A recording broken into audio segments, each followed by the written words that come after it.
He says he's ready to get started.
I forgot what this one's for.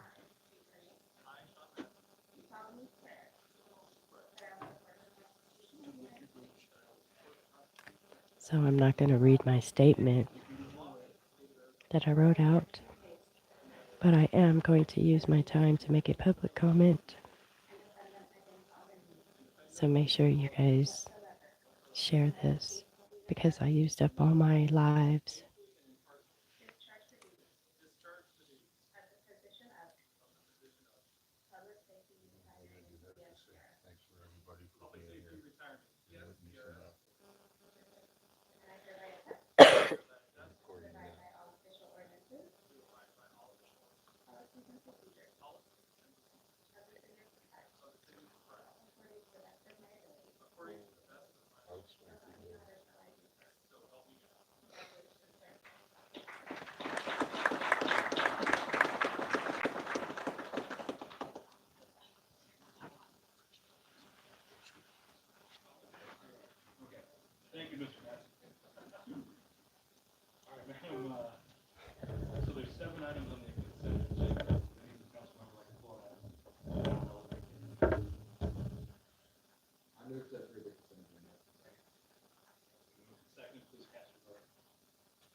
Tonight I'm here to present the 2025 legislative agenda and the very brief 2024 legislative session recap.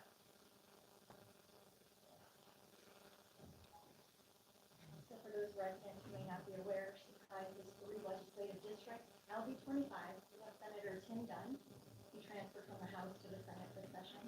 House Majority Leader Michael Carbone and Representative Nick Hunter. We also have LD 28, which represents about 3,000 residents in Surprise. We have Senate Majority Whip Frank Carroll, Representative David Livingston, and Representative Beverly Kimbrough. LD 29, which represents about 55% of Surprise, we have Senate Majority Leader Janae Shamp, House Speaker Steve Montenegro, and Representative James Taylor. Surprise is 2 congressional districts, CD8, which is new Congressman Abe Hamada, and CD9 Congressman Paul Joseph. And then we have 2 U.S. Senators, U.S. Senator Mark Kelly and new Senator Ruben Gallego. So in 2024, it was a much smoother legislative session. It only lasted 160 days versus ending on July 31st, the session before that. The legislature convened on January 8th, 2024, and adjourned on Saturday, June 15th. Arizona was one of 11 states with a divided government, a Republican House slight majority in both chambers.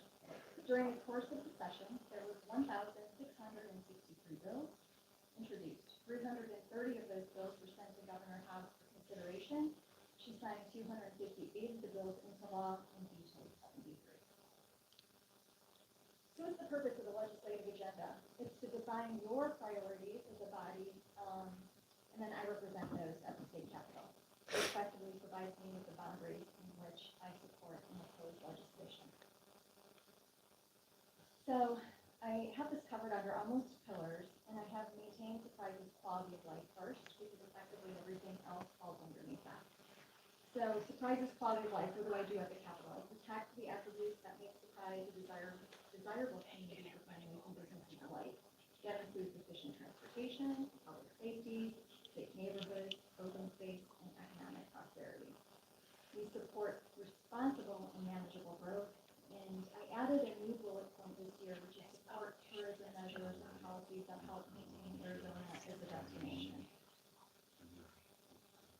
I also preserve local funding. We protect existing funding sources that bring revenue to the city of Surprise, which support the quality of life for our residents. Common examples of that Oh, here we go. protecting HERF, which is highway user revenue funds, maintaining the vehicular license tax, TPT, state shared income tax. We also support local decision-making authority. We oppose preemption of any of the authority that you have. We feel that our residents elected you to be their voice, and we represent them at the Capitol. Transportation, that's a big one. So continue to seek support to expand our transportation infrastructure in our high growth areas, support regional coordinated transportation planning, continue to engage regional, state, and federal partners to ensure our residents have reliable and efficient transportation options in and out of our city, and oppose efforts that limit local control and transportation decision-making processes. Support federal and state funding for statewide, regional, and local transportation and infrastructure projects. Work collaboratively with our federal, state, regional, and other local delegations to secure grant funding for our successful infrastructure needs. If you don't mind, Mayor, I'd like to elaborate on transportation, because we know that's a big issue with our residents, specifically in North Surprise. And unfortunately, we don't get instant gratification when we're working on policy related to transportation. Just to give residents some insight, the improvements that they're seeing at 30360, that did not happen overnight. In 2021, it started with tours. We're state legislators. In 2022, we sought a state appropriation that led to a feasibility study. In 2023, that led to the appropriation for the near-term improvements. In 2024, we were able to retain $750,000 of those improvements, and then we received 5 additional improvements as a result.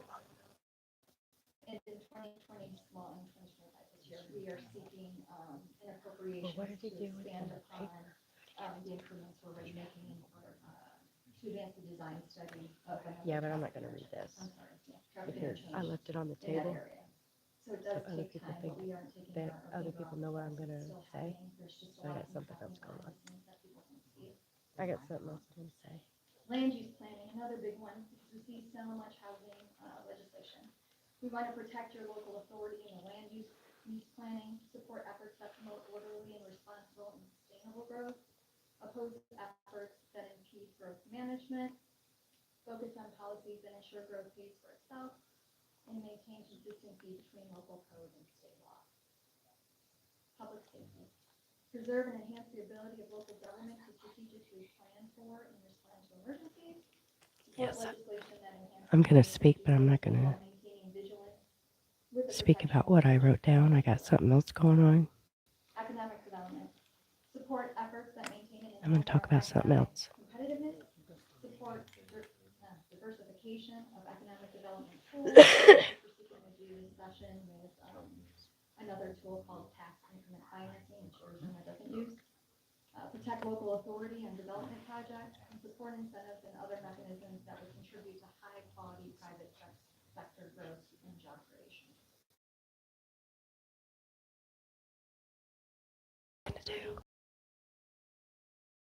Conservation measures, protect surface water and uphold the principles of the Okay. Water Management Act. So if I do go public, you may not like what I do, but nobody's ever done it before. And wastewater services to ensure that we're able to supply assured, safe, sustainable water to our residents long term. Lastly, protect the mission of Luke Air Force Base, advocate for long-term mission and viability of Luke Air Force Base through local and regional community support, as well as any level of advocacy to protect the base. That concludes my presentation, and I'm happy to answer any questions.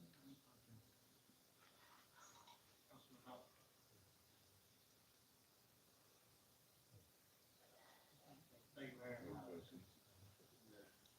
Legislature can be a volatile place. It's funding that we get for Cruise with Fund 303 are not guaranteed. But we got them. And I think you have been responsible for a lot of that. Thank you for keeping your relationships with our lawmakers. And keeping that relationship and having them understand the needs that we have supplies, that we have supplies needs about right now. So thank you very much. My one question is, we have new legislator coming in. We have our state senator having a new role, and our representative having a new role as speaker. And you've been able to have a conversation with them. And they are apprised of our city surprise interest in water rights. I think they are they show interest in that. Yeah, absolutely, and it's constantly evolving, and so when you look at, last year, for example, and we looked at NRU, which is Natural Resources and Energy Committee, so we had, Senator Frank Carroll that was on that, and Senator Sina Kerr, so they were our biggest advocates because they were on those committees, so, we do continually update them, and we're getting more and more involved. Mike Belay's been instrumental with that, so that's the plan, is to continue, making sure that they're aware of the situation and where we stand on bills. Jody, I'm grateful for you. Thank you so much. Thank you. Thank you, Mayor. Jody, just to echo what was already said, you do such an incredible job. Down at the Capitol, it moves so quickly, and I love politics and love policy, and I try to keep up with it, and everything that I think is breaking news, you already knew about it, and there's something else that's already coming down the pipeline. And so, I obviously represent District 1 Northwest area. It's large geographically, it has complex challenges with the fact that we have obviously major arterial roadways, but we're also intersected by Grand Avenue, Loop 303, state-controlled roadways, which also presents some complex challenges as we navigate those infrastructure issues. And your relationship down at the Capitol, your ability to stay engaged with that area and really convey the frustration and the pain that we're feeling down to our legislators is something that I'm incredibly grateful for. We have a great opportunity as the city council, lowest part of government, to really focus on those kitchen table issues, the stuff that folks talk about when they're sitting down with their families. It's traffic, it's public safety, it's this growth is happening all around me. What are we doing to manage that growth? Folks have families, they have practices, jobs, so they can't be down at the Capitol. Someone like me who tries to stay engaged still is relying on you to really keep me updated. And so we are so lucky to have a fierce advocate down at the Capitol. When I first took office a few years ago, and I appreciate you kind of showing the history of the best way to see where we're going is to see where we've been. I said we're going to focus on the two ways. In the past, it was, hey, this is a state-controlled roadway. There's a lot of growth. This is all happening. We just have to persevere it. Myself, along with our city manager, you, and incredible staff, and then my colleagues up here, he said, no, like, we're going to do something about that. So we decided to focus on the two ways. The roadways that aren't on our control, the roadways I mentioned, we said we were going to advocate. And what does that exactly mean? I know residents are, what do you mean advocate? Are we just going to beg? No, we're strategic, we're aggressive, and we're pinpointing issues that we can really make a difference on. And I always say, it's really easy to point out a problem, it's hard to bring a solution. Not only, and this is in conjunction, I've been a great group of engaged residents who are willing but to not only identify these problems and these challenges we're facing, but also, hey, here's some solutions. How do we secure that funding? I mean, we're seeing that with the major improvements that I'm not gonna bore my colleagues, but there's so many improvements that we've accomplished that have really made a big impact in that I area. don't know. And then also taking action on those roadways that are under our control. But that doesn't happen without. Yeah, but I'm not using the gonna- to help us I'm not gonna leverage read those that because I left it over there relationships to, unattended. pass that legislation, So they secure probably that read it. funding so we can keep But I got having something that else in So, mind. We made a lot of progress on those short-term improvements. I always tell folks this isn't a Band-Aid. It's just how can we provide relief in the interim while we pursue those long-term solutions. And I look forward to working with you not only this session as well as Mayor and the rest of the council as we continue to push forward on those objectives that we have for this legislative session, but also how can we identify other opportunities for us to improve the quality of life of residents. So seriously, thank you so much for the work you do. You are invaluable down there, and so the city of Sunrise is extremely lucky to have you. I just really need a cigarette. Jody, I'm not going to, I can, we all know what the deal. Before or after sex? You mentioned tips. for Both? like 1 second and being promoted. Because you know, you already know a lot. What they are, and so they don't think they're tagged in those file formats, like JPEGs. Can you, in 60 seconds, explain to everybody what a tax increment financing is? And how to relate to, because normally those are geographically designated to like one area or something, or how would it reflect? Well, it would provide an incentive. Y'all tuck's a for, badass. Businesses to move here where they're able to effectively finance most of the time And the how you gonna let it out? infrastructure. I'm not a tip expert, that's Janae. That's fair. Yeah. It's actually not our legislation, it's the city of Tempe's legislation that we're supporting, so we'll get more businesses here, because we're losing a lot of businesses to Texas and Nevada, because they're able to utilize tip as a tool for these businesses to come here, where we're not able to use it. Is that sufficient?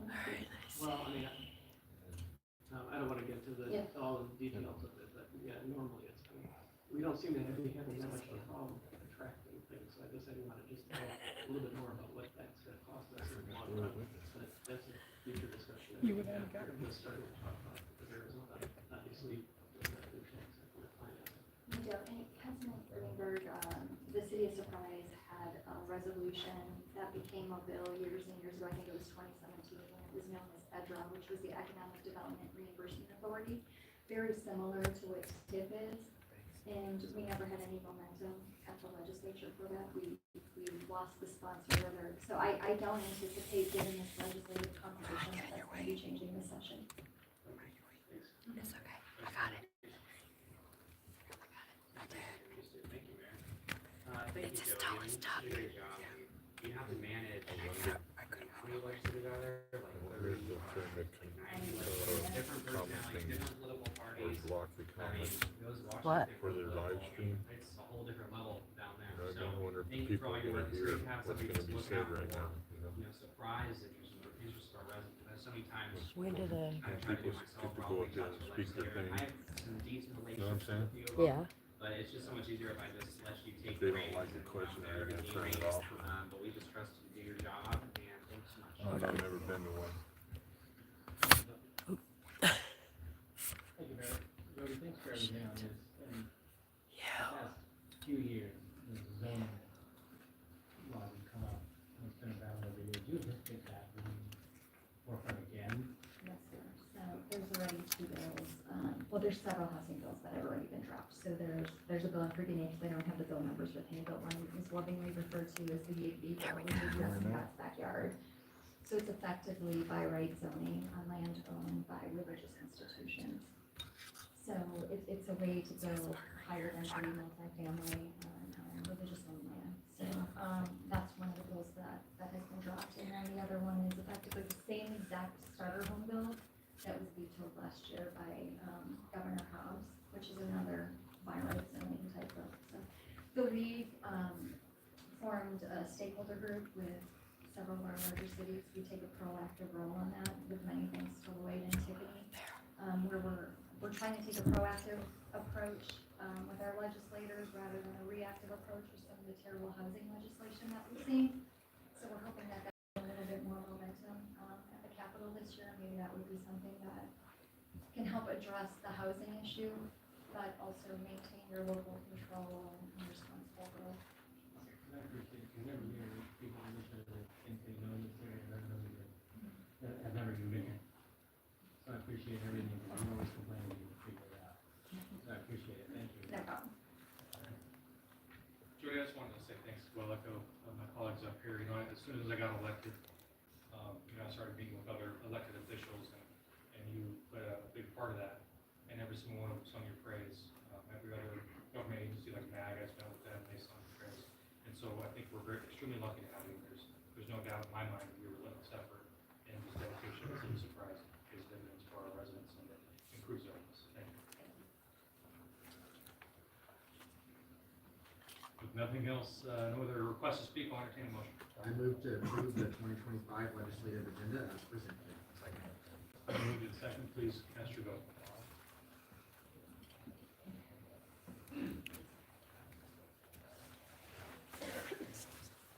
That's unanimous, yes, President. Thank you. Madam Clerk, please read item 11. Presentation and discussion pertaining to FY 2024 and FY 2025 City Auditor Department report. And each of you should have a presentation copy at your spaces.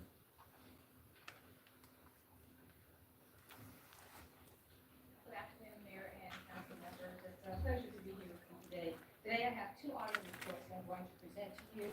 These reports are from areas which we've never audited before. This is our first time reviewing these two areas. The first one is going to be the travel reimbursement audit report. Our primary goal here was to determine whether the city had adequate controls and governance processes over the city's reimbursement process. For the areas that we reviewed, we reviewed a year and a half worth of activity. The average amount of travel reimbursement for employees was about $11,000 per month. The AP Division of Finance is the primary oversight for the reimbursement of travel reimbursement processes. We examined, there were 707 transactions. We audited approximately 10% of those transactions. And out of that, we determined that we had some strong areas of opportunities that we recommended, which included ensuring that the claim reimbursements were reimbursed for the correct amount. There was independent verification of those transactions. We also recommended a review of the travel policy to update some of those policies to ensure that management's expectations were being met. In addition to that, to ensure that the travel reimbursement claims have proper final approval. There were a total of 6 audit recommendations that we made. They were all concurred with by the department, and management action plans have been implemented. The next area that we reviewed is the City Court Compliance Assistance Program audit. This is our first time again in this particular area. We wanted to determine if our CAP program, our processes and procedures were in compliance with the CAP Court Handbook and the Arizona statutes. Now, during the background, we determined that the City Court of Surprise has implemented the CAP program back in 2019. Since then, the court has processed over $7 million in outstanding tax interceptions and $371.5 million in collections. During our audit, we identified some opportunities for improvements. Our first opportunity of improvement was related to how personal identifiable information is used in training materials. We recommend that it be removed from training materials. We also recommend that they work with the Arizona Supreme Court and the Administration Office of Courts to resolve an issue that they have with their user access report. And the final recommendation was related to training materials to identify what is required and what's the expectations with some of the forms that they use as they're administrating the program. Overall, there were 8 recommendations. 7 of those recommendations were concurred with, and 1 was partially concurred with. The departments have created action plans to address the risk, and they're currently working on those action plans. And that's it. Any questions?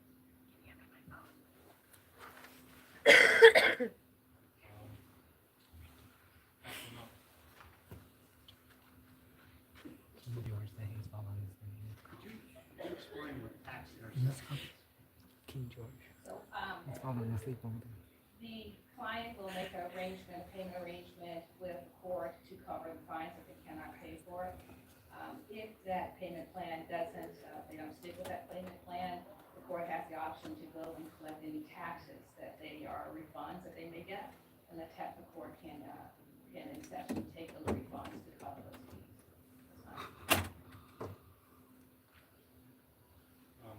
Just want to say thank you for what you do for our city. I know, there's a lot of, residents probably don't know that you're an appointed official, completely independent of the city. Your audit's completely independent of the is that right? Correct.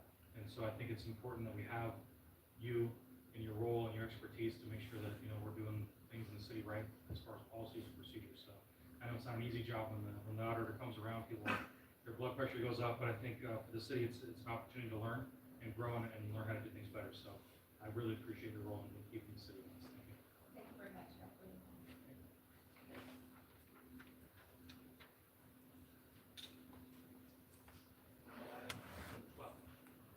Item 12, consideration and action pertaining to the authorization of the assignment of the Circle City Water Company, LLC, Central Arizona Project Municipal and Industrial Water Entitlement to the City of Surprise, thereby terminating the Circle City Water Company, LLC, Central Arizona Project Water Service Subcontract. Resolution number 2025-12. Good evening, Mayor, members of council. As the clerk mentioned, this item and the next item are associated with Central Arizona Project contract modifications associated with the city's acquisition of Circle City Water Company. So this is really a culmination of an effort that was initiated back in 2009. And so before we get into the specifics of the contract modifications, I'd like to provide a bit of background for context about Circle City Water Company, some of the high points of the timeline, and then we'll talk about the contract modifications specifically. So the acquisition of Circle City Water Company is not the acquisition of Circle City.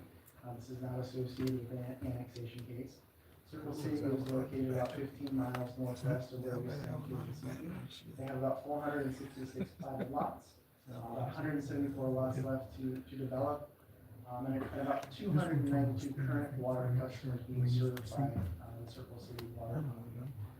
The map on the right there identifies the water providers that exist within the city's municipal boundaries.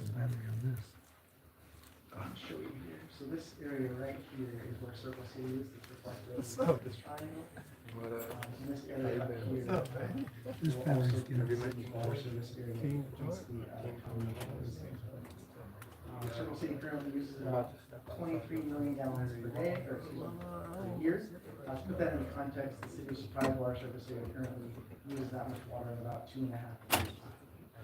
So this was again identified, and our city council approved 2009 integrated water master plan as a strategic initiative to acquire resources to serve, our growing population and our growing economy.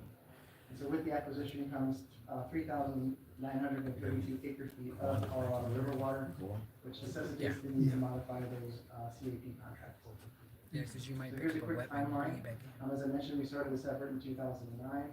One of the high points of this was in 2018. Our voters approved by overwhelming support to acquire Circle City Water Company. It was over 80% approval. This has gone on for quite some time because it has literally touched every level of the Arizona court system. And it has required the approvals of many regulatory agencies that are in the water business. And so that really brings us here tonight to consider the CAP contract modifications.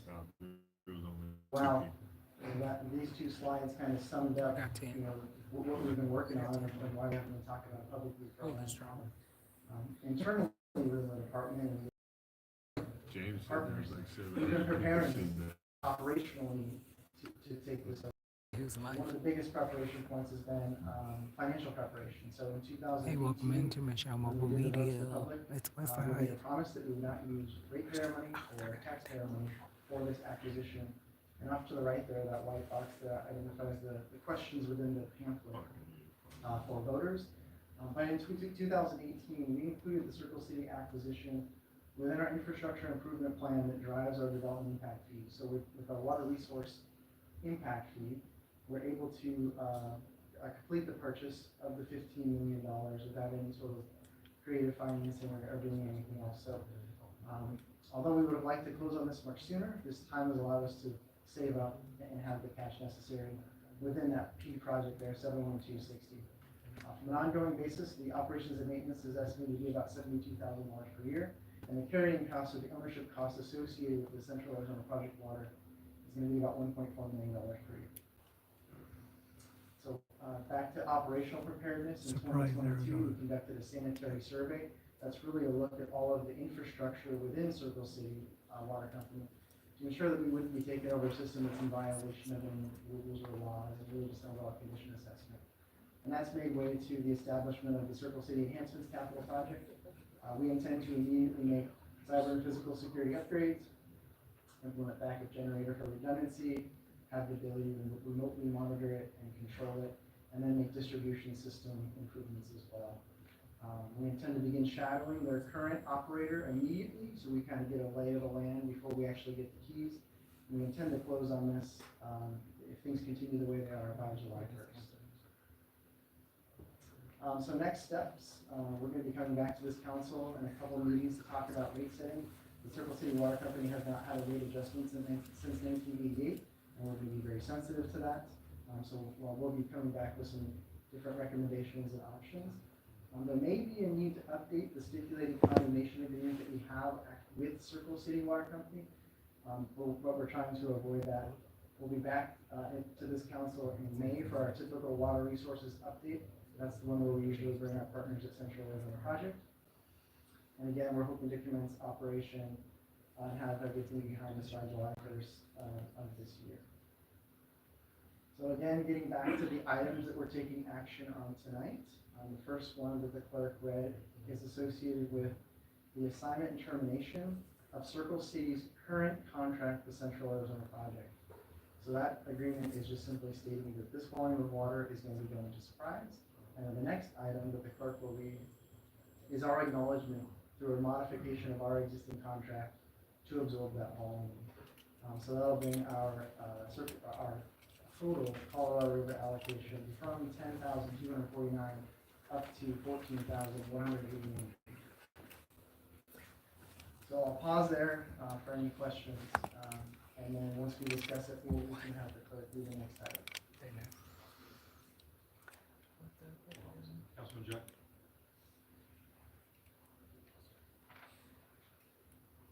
Thank you, Mayor. Mike, this is fantastic. This is a great presentation. This has been a long road, and we've been all over the map trying to get this stuff pushed through. You said residents there's a little less than 200 residents out there, or water users out there, and their rates haven't changed since the 80s. And I think you mentioned that they're using some equipment that hasn't been updated probably since the 80s. That's correct.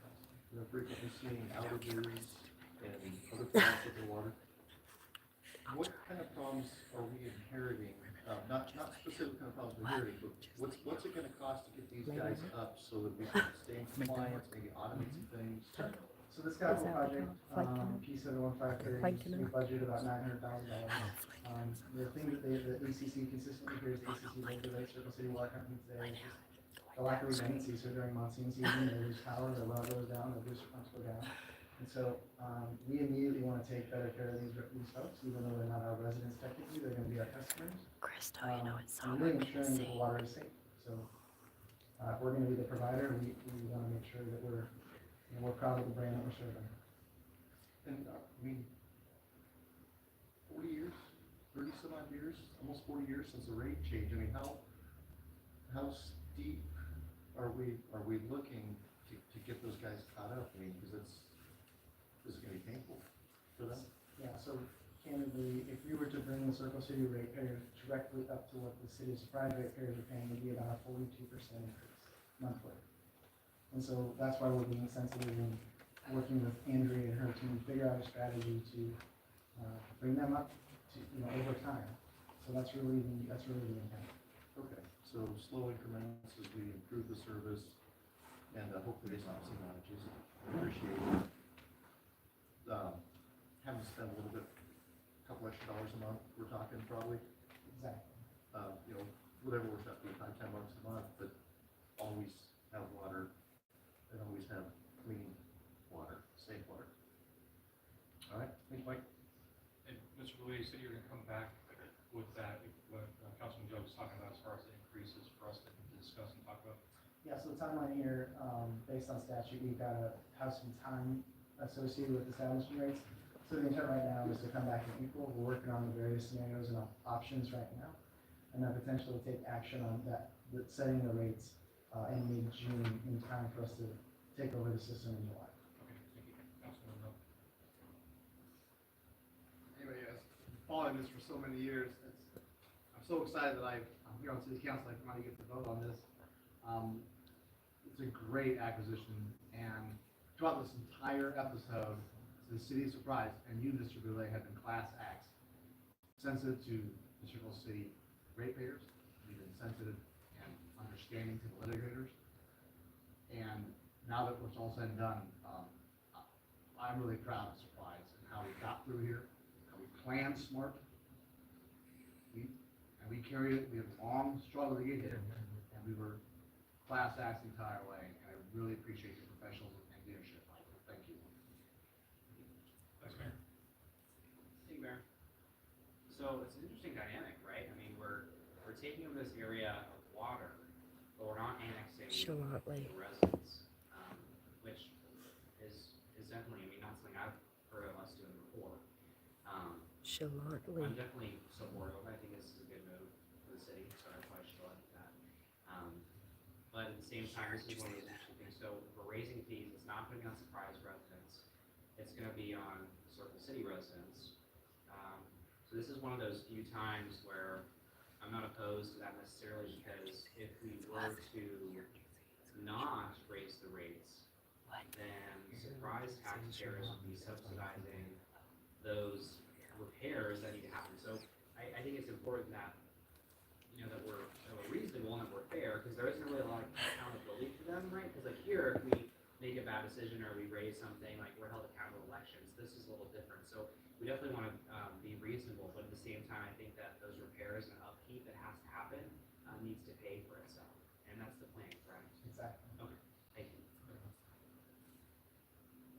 So, Mr. Goulet, I had a couple of questions. When we talk about our water portfolio and long-term, what does this acquisition mean in that sense? What does it mean for the city of Surprise and our water portfolio in the future?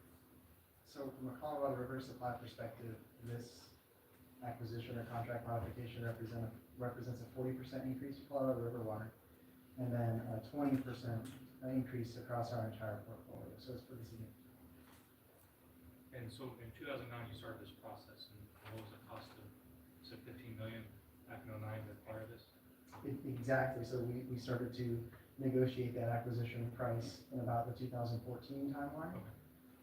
And so, yeah, we're fortunate to have good partners in Circle City Water Company that they've held strong to that number till today. So if we try to acquire that amount of big deep water in today's dollars, what would you think that would cost us? So, Queen Creek just acquired 2,000 acre feet of Colorado River water. Yes, you for know which song I'm $20 talking about, right? So this is nearly 4,000 acre feet, so probably 50 something. Yeah, I'm gonna piggyback on what Councilman Melton said, but just your leadership and expertise in leading the water resource management department is just incredible. And our city is in a great position because of you and your entire team, so, I just want to say thank you. This is a huge thing for us. Right, hearing, I move to approve resolution 2025-12. seconded, been moved and seconded, please cast your vote.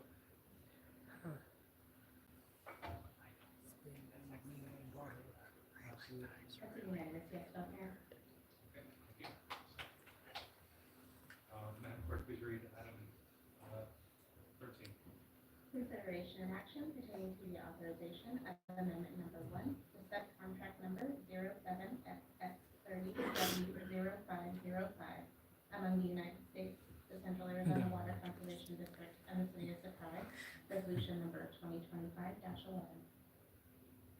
I move to approve resolution 2025-11. Second. It's been moved and seconded, please cast your vote. That's unanimous, yes, vote Mayor. Thank you. Please read item 14. Consideration and action to approve an addendum to the real estate purchase contract for Deer Valley, 185th Avenue 2, LLC, and Arizona Limited Liability Company for approximately 27 acres of property located near 185th Avenue and Deer Valley Road.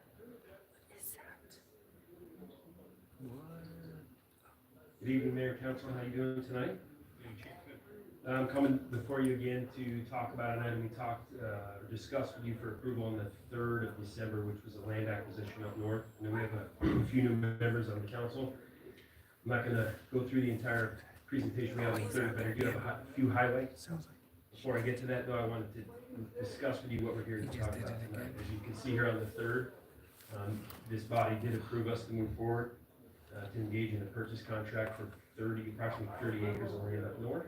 Tonight, we're before you to have an amendment approved. This amendment is going to move the close of escrow up from the June timeframe to February the 7th. It's going to remove an easement that was an issue that we were discussing with Bruno at length about, so that's good news for us. And it also updates the signer to the new mayor, Mayor Sartor. So that's what we're here to talk about tonight. I'll give you a few of the highlights here. Again, this is the overall site, 30 acres, 5 acres. Right out of the gate, we're going to dedicate to build Fire Station 310. We hope to be in design on that here in the next, we'll call it 10 to 12 months.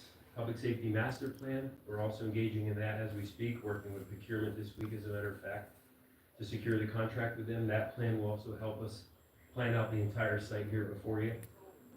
And then we're also working with our partners in Public Works, Water, Solid Waste, looking at what their needs may be up in the Northwest. Like I said, this is a long-range planning project. These are, this project, I mean, if we hit the ground running, I think it would take us, I'll spit out a number 10, 15 years maybe to get it all done. So this is just the first step in that. Important to note that Andrew would be upset with me if I didn't point this out, but a lot of these future projects are not currently funded. That's the stuff we're going to be working on in the coming years to figure out how we're going to do it. Again, Fire Station 310 is a bond-funded project. There's your schedule designed to begin in 26, FY 26, construction to start 27, and hopefully kind of turning the lights on in there in that building in FY 28. That station there will serve that Copper Canyon North, and then hopefully when Deer Valley connects into the future, and, future years out, that will also help us get to the areas far less surprised. So if you guys have any questions for me, I'd be happy to answer them. Councilman Haney? Chief, I know we talked earlier just with legislative priorities and smart growth, proactive planning, and public safety, and this is a prime example. Obviously, this bond went to the voters, and they approved it, both residents in North Surprise and South Surprise. If you live not in District 1, but let's say in a district more south of that, how would an addition to the system, station into this system impact their fire station in their neighborhood? Yeah, Councilman Haney. Again, Apologize, Vice Mayor. Councilman Haney, Mayor, that's a great question. And we do feel that a lot at community meetings and stuff, so I would love to answer that for you. What happens when we have a call there right now? Resources from other areas have to go up to that area. And the station up north, and it might kind of move to the north. That depletes us in the far south portions of the city. So what we're doing, that causes up there some delayed response times there, and also it impacts us in the areas that they have to leave. And so by adding that station up north, what that will do for the folks down south will ensure that their resources are more reliable, if you will. They'll be available for those calls when they happen in their area. Now, a large call, obviously, resources deploy and we go mitigate. But, normal operating, that will definitely enhance the reliability for those stations down south. And speaking of station, I think we've talked about it before, but we have some new additions. This station, how's it going to go? What kind of apparatus do we expect to be housed on this station? Yeah, it's a great question. So as you guys know, it takes us almost 3 years now to get piece of apparatus, from the time we ordered, from the time we cut the PO to delivery. Fire Station 309, as a matter of fact, we just got a picture. It's coming off the line in about 2 weeks. The timing's close, but we ordered that truck about a month before we really got to work on the fire station, so it does take us a long time. Right now, what we have set up in the project is to buy the second ladder truck that will go in service in the city. It is important to note, though, that we're not certain if that truck will go into that station when it goes on the road. So what I mean by that is if we move that resource up to, say, 304 north of Grand, that engine that's at that station now would then move into the new station. We could just maybe shuffle those resources around. But this project does carry funding to purchase the second ladder truck for the city, which is a huge deal. So there'll be an owl hazard unit that's coming in there. Definitely. The paramedics that are also fire. Oh, no, I'm good. I'm good, thank you. Because obviously, especially in that northwest area, sometimes if you have a large incident, your resources are coming in all different directions. Maybe a little more response time. So this will really positively impact those residents as far as services. Yes, sir, definitely. The other thing to point out, as we talked about, I think, a little bit, you guys, there's two kind of models. Neighborhood station, a little smaller, takes an engine, can take up to 2 engines in a rescue or an ambulance. That's what this is called out for. We have our district stations are a little larger. You can take up to 3 apparatus, a rescue, and a battalion chief. This would be a neighborhood style stations, 4 bays. We anticipate probably moving some brush resources into there, so water tankers, water tenders, brush trucks, that's kind of our urban interface area out there. So, once this building is in design, we'll talk to operations chief back there, Deputy Chief Rivera and his team, see what we think is best to move the resources and form to the proper stations. And once the station's built, they'll be ready to go and have units respond. It's not gonna be the station's built and we'll kind of catch up with the resources and manpower. That's right. As a matter of fact, we're gonna start hiring for that fire station here this summer. That's our goal, is we go in phases, we try to hire in smaller groups. So the 3-year build-up to open in the door, it's exactly what we did for the fire station in Councilman Duffy's area. It worked really well, this partnership again with finance and budget. And we hope to continue to do that. And Chief, when you say you're hiring, what's the benefits of starting to hire now that the station's not built? Yeah, again, great question. So it probably takes Chief Worrell back there. I got all the chiefs here tonight. Chief Worrell manages most of our recruitments for us, and he would tell you, we typically start every year applications in August, maybe May, intend to recruit. We don't have a hiring list on the chief's desk until November, December timeframe, and then we're hurrying to try to get people into a January, February academy. So what we're trying to do is get in front of all that. So we start the hiring process a little early, bring folks on board. Sometimes they don't make it through the academy. Sometimes things happen in their background. Whatever it is, we're relieving that pressure right before it's time to go live and getting these folks on board. The other thing we're doing is training them. It takes us about a year once they get out of the academy, 10 months, 9 to 10 months on the road, giving them the time. We're trying to make sure it's seasoned folks that are in the operating area. And the last thing I'll tell you is that it relieves a little bit of retirement pressure at the end. Right now, we're starting to see retirements that in our department. It's not something we used to do, but happening now. So you can see if you hire 20 people at once, they're all going to be eligible to leave 20, 25 years later. That we're really going to cycle the break later on. So we're trying to space that out and it kind of relieves the pressure, if you will, to the fire department, budget department, human resources, and all of that. That's your microphone, babe. Disconnected it? We're alleviating that pressure, trying to rush them out in the field. But then we also mentioned that we'll have paramedics on these trucks. How long is paramedics will take? So that's another great question. It's about a 1-year commitment from the time that we put an intent out in the organization to see who's interested. They have to go through a minor skills assessment to make sure that they are basic, can function as a basic EMT before we send them to paramedic school. Once we send them 8 to 10 months program, we'll have you know that is resilience from a resiliency standpoint. We know that we have to train a lot of paramedics. I know you know this, but a lot of the other departments in town are all kind of looking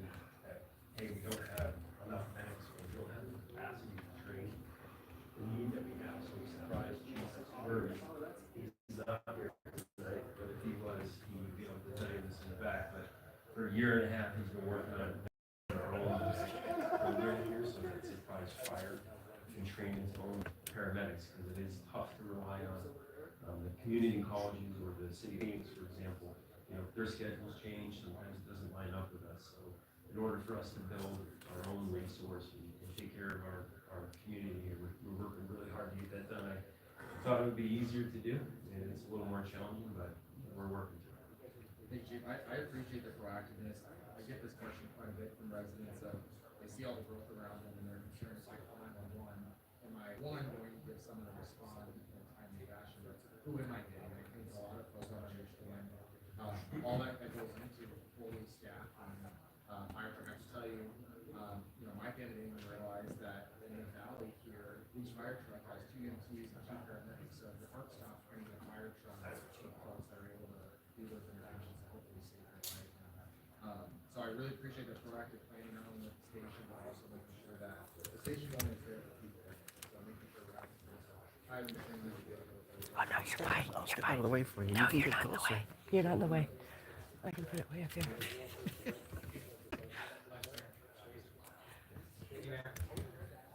Like Councilor Haynes pretty upset. This type of information, I don't know how. Because, yeah, I mean, yeah. Yeah, actually, to reiterate one point, we were going out for a long presentation, one of my residents, the residents that I represent, asked me, like, well, why should I small surprise? We have these situations, you know, too, when schools go out and, you know, I mean, the growth right now is happening over the surprise. And I just told him, look, you know, like, it's nice, like, I get it, we have a fire station right across from this, Green Man Harley, but you want that fire truck to stay nearby, because the IID system, it's a great system, but there's nothing to stop, you know, fire, a truck from 302 going to Surprise, and that's grand, fellow pick it up, and now, I'm not saying, like, obviously we're always fair, always right, but there is a limit, right? There is a limit, we don't have some people, make sure we obviously, so I think we're gonna see, once this fire truck, this fire station goes into service, down the road, so we'll deal with it. But how response times shift, you know, I'd be lying if I told you I knew what a good response time was, but you know what I mean, like, just to see, like, I'm sure it's very complicated, but just to see, like, what it looks like, and so we can actually have the data, have the numbers, and say, okay, look, this is why we're doing it, this is the standard, this is where we're at, this is where we're going. Sure. Yeah, absolutely. Look at that. Trouble. 6 hours on the arm. George. Yes. King George? That's what I thought. We'll research that and provide that to you, but also be able to show you a little bit of, like, you know, what response times are to the high school out there, you know, right down the street from them. So same thing up north too, and also maybe give you some reliability benefit the stations in your own neighborhoods right now. We're going to go and speak. You don't think so? No, I mean, do you think?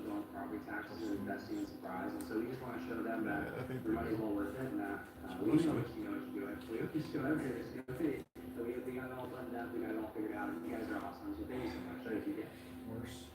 Chief, this is strategic, it's long-term, it's, you know, going in the places that we're growing, north and west. This is huge, so thank you for your leadership on this, and your entire team, the entire city of Surprise. Thank you. Thank you very much. Sean, what's left of my time to you? Contract for 27 acres of property located near 185th Avenue and Grid Valley Road. It's been moved, seconded. Who's Pastor Joe? Are you staying up here? It was, Councilman Judge.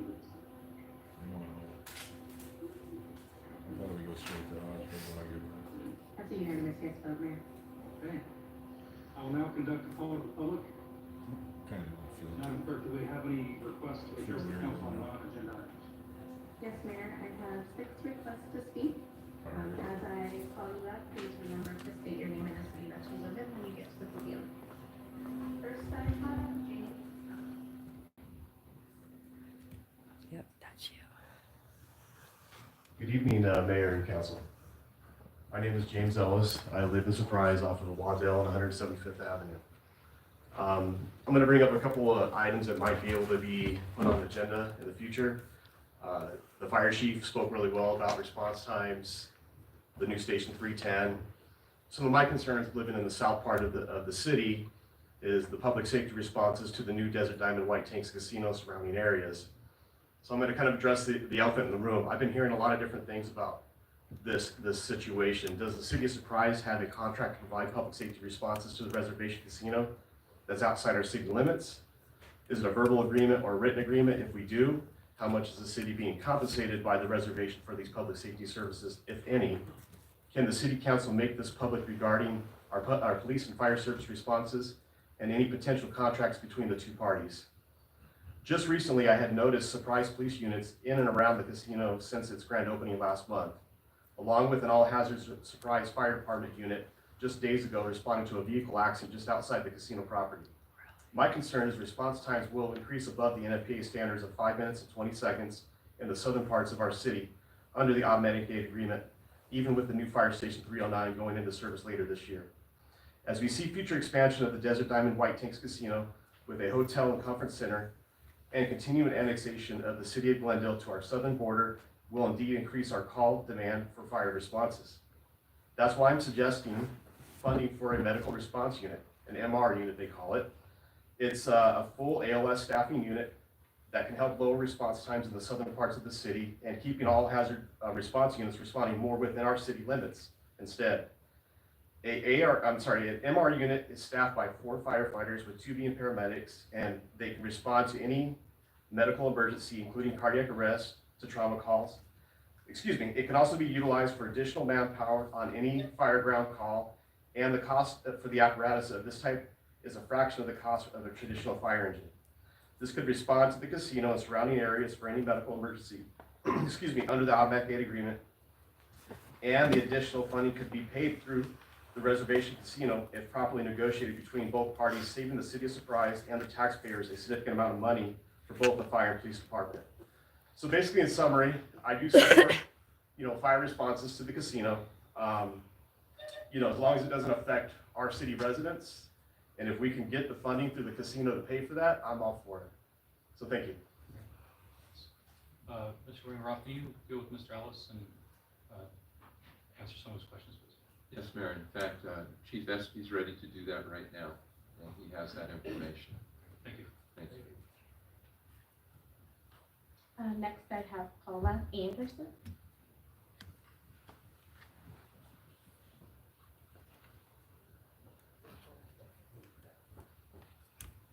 Hi, I'm Paula Anderson, and as a woman by myself, I don't want to give my streets, that's a little spooky. But anyhow, a while ago, I did pose an online question about specific language used in our public meeting rules. And I'm here today to urge some corrective language. Because as of 3:30 today, the wording of those rules hasn't been updated. I know this isn't as important as fire safety and water, but it is important. I don't want to see any more lawsuits and bad publicity coming down. So anyhow, hopefully I won't bore you all. Quick, super fast history lesson. Jump back 100 years. Basically, there is a Supreme Court ruling in 1925. It's Gitlow versus New York.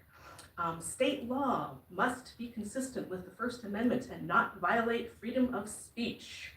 And it basically says Congress shall make no rule that actually applies to all levels of government, not just federal, state, boils down to all of us. Then moving fast forwarding to 1971. It's really the often quoted by certain people, the Supreme Court case that Cohen versus California. You might have heard that or read some of that on some of those Facebook posts. That basically says speech, even profane, offensive speech, guess what? It's protected, okay? Fast forward another few years to 1973. This is the case of Miller versus California. To restrict speech there are some things we can restrict. One of those things is being obscene. But to be obscene speech, there are very, very narrow criteria. And I can share those later if anyone wants those. So as of 3:30 today, our public meeting rules still say, blah, blah, blah, section 5, a civil decorum will be expected of all speakers, and blah, blah, blah. Prohibited disruptive behavior includes, but is not limited to threats, profanity, words likely to provoke immediate combat, blah, blah, blah. You got to change that. Okay, words matter. Okay, somebody's gonna come up here and say a profane word, and if you guys get mad or do something or call a police chief, I would rather see our money go towards fire and more water instead of paying off lawsuits. Thank you very much.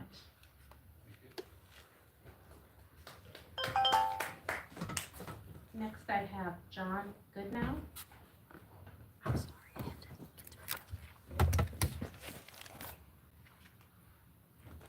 Evening. Some new faces. It's refreshing. So, I came here tonight a little late. I wanted to come after the meeting last time, and I did. But I got to tell you guys, doing government's not that hard, right? You got to honor your oath and not be a dick. I mean, that's really the basic rules of government.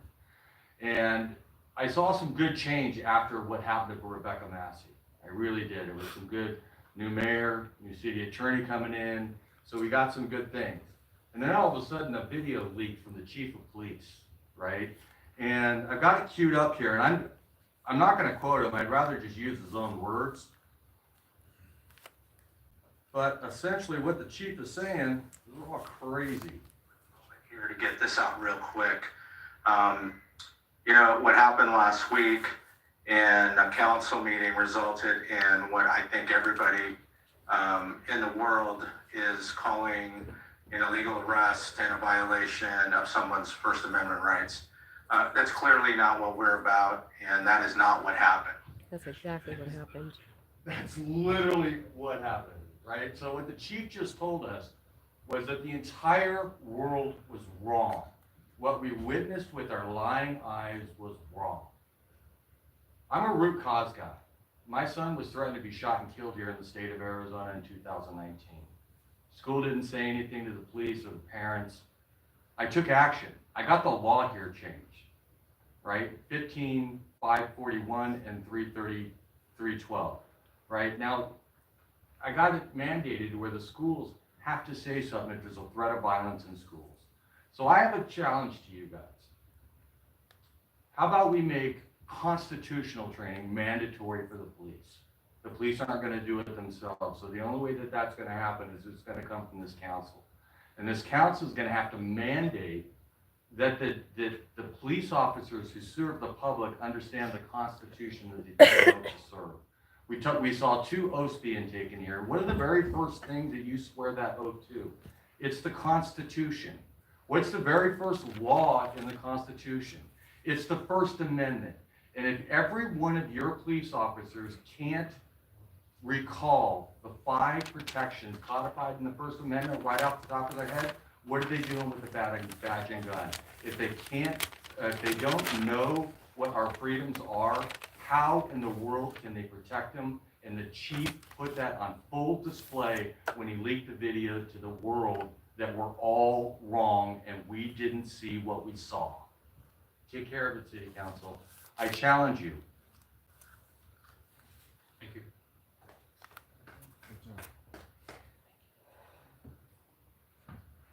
This next form does not have a last name, so Michelle. That would be me.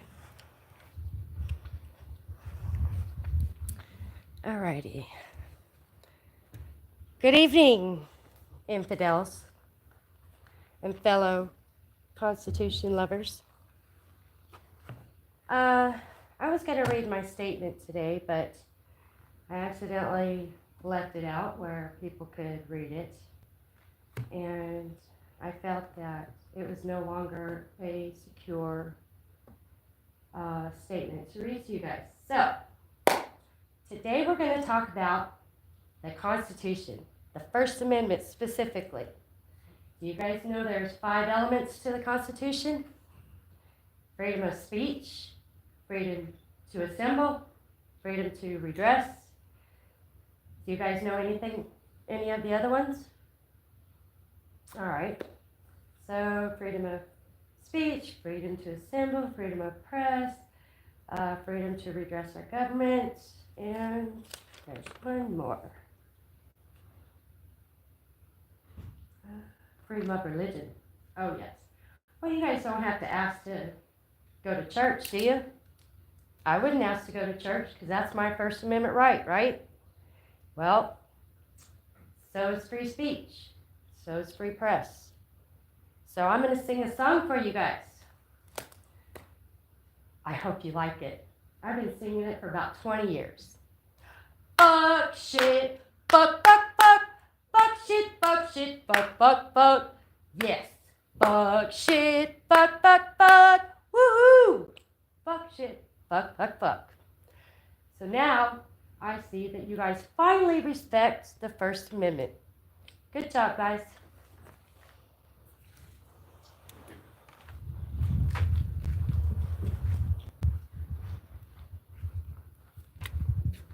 I believe the first thing Huh? Grande Johnson.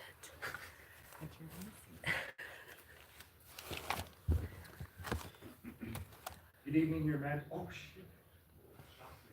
Good evening, Your Majesties, and thank you for gracing us with your presence this evening, and thank you for allowing me to address you. I was actually going to say something along the lines of that, what that woman just said, but it's already been done, and I don't think I need to really be just overly obnoxious. But I think that sometimes points need to be made, right? And I'm glad that you guys are starting to understand. What I do want to say, though, is that I'm glad that there's a new mayor here. I appreciate what you're doing, Kevin. Thank you. And I guess there's a new city attorney coming as well. But I really think that the police chief either needs to do the right thing and resign and walk away, or that you all need to do something. Mistakes happen. We all make them. And I think that what happened to Rebecca came out of, I would even say, I'm even going to dare to say maybe even innocent ignorance. People not necessarily meaning to do something wrong. I don't know, it's pretty over the top. But mistakes happen. But when the police chief doubled down and tripled down on that mistake and encouraged his other officers to continue to do the same thing that was done before, and encouraged his officers to pat the cop on the back who violated someone's constitutional rights, again, mistakes happen, but man, when you double and triple down on it like that, chief, he's got to go. And I think that you should do the right thing for your community and just leave on your own. That's all I have. Thank you all so much. Here, here. Thank you. I second that. So this is the final registered speaker, Mayor Alex Smith.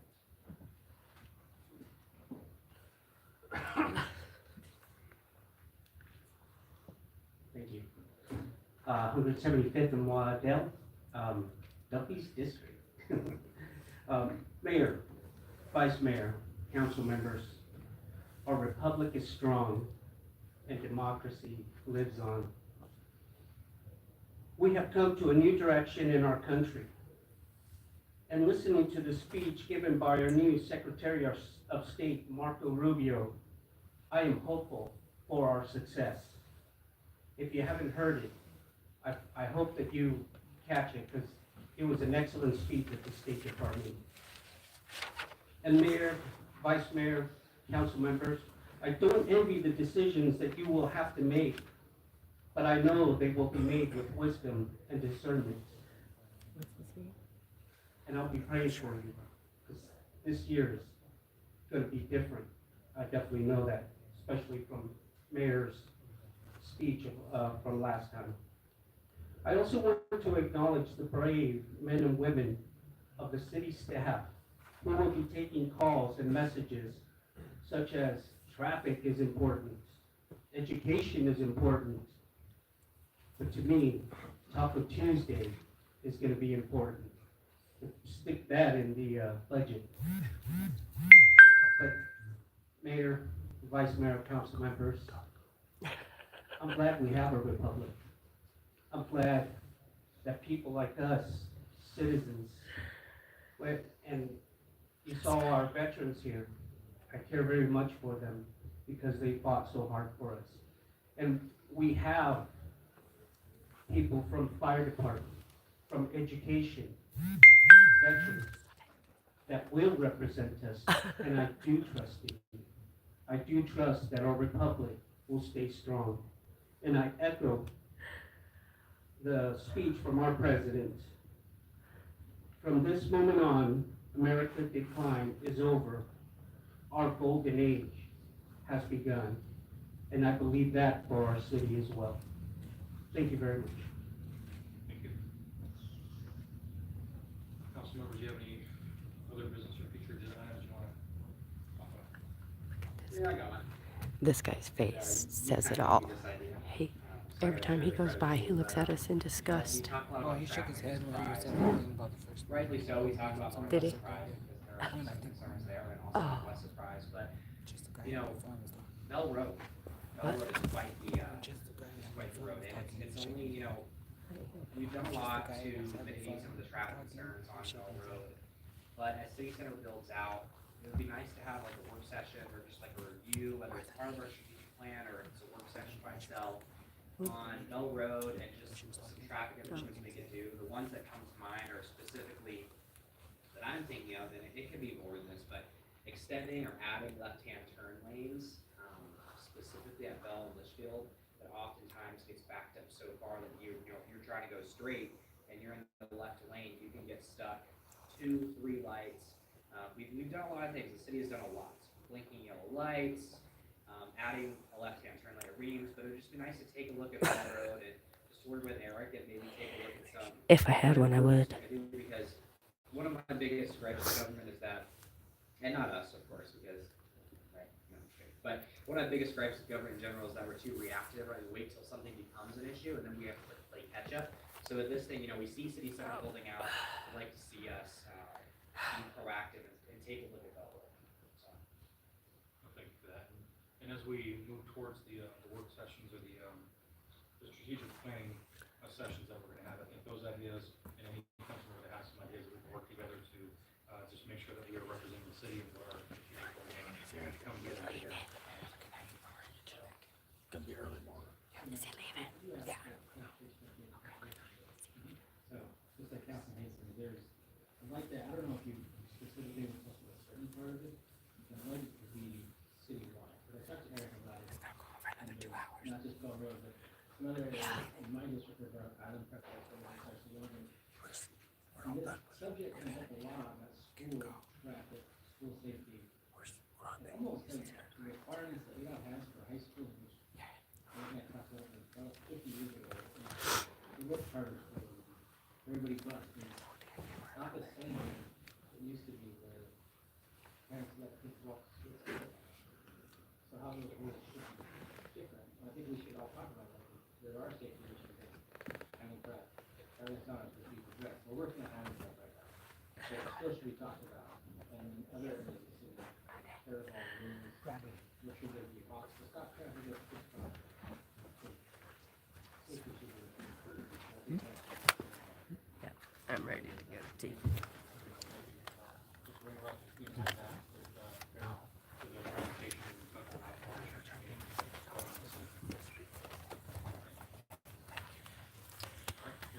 Seeing no other requests to speak or future agenda items, let's jump to the council report.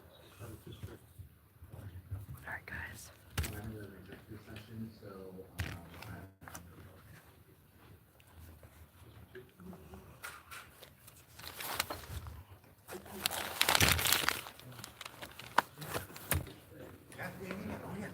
Sure, I'm sorry, I couldn't tell you first. Was that what you were saying? I'm so sorry. That was a great speech, thank you. So how do I get a hold of these, I'm not sure exactly what you want, but I would say, I could try to talk to somebody after the meeting's over if you want to leave your information. Yeah, 'cause Or you can call back to City Hall and see, City Hall, if you go to their directory, which is at the kiosk up there, they can tell you who to talk to get to the right person, to get you that request for the information. And then what was it, that officer's name? Miller? He's not an officer, he's a citizen patrol. So, yes. What is that? Citizens Some Patrol dumbass is comes off the a street.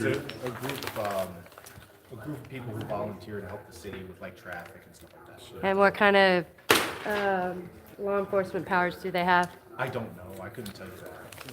Huh. They're not law enforcement officers. I don't know their training and Right. what powers they let them have. Who hires them? I would say the city. Oh, Just he like should they probably hire- quit then, huh? I'm sorry? He should probably, so he gets paid with No, he's a taxpayer volunteer. dollars? He does not get paid. Oh, he's volunteer? Yes, ma'am. Oh, okay. He should probably retire then, huh? Because he could have really hurt that man. Like seriously, he could have really hurt him. You know, and he wasn't paying attention to what he was being told, right? Sounds like it. You should encourage him to retire. Quit doing that.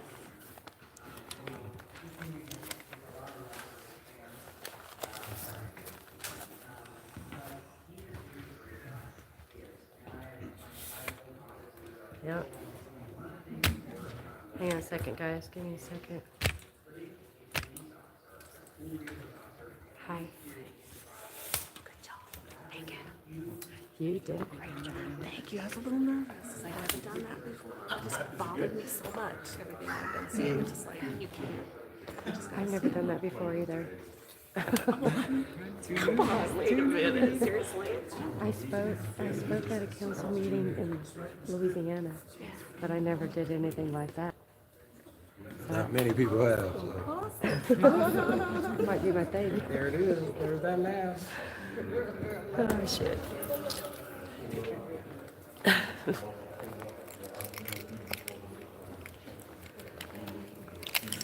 I definitely need a cigarette. That's about it. I'm gonna be closing it up. Now we gotta go do some cop watching. Maybe rush back. I thank everybody that was live and everybody that's seen it. Got back up.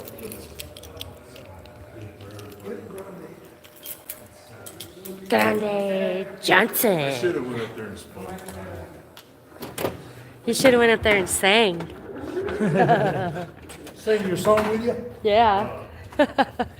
I can't sing, guys, and I'm so congested still. All right, guys. Poor Joe Cool. He's trying to talk to me, like he's saying, "What? What?" Here's Timothy Against Violence right here.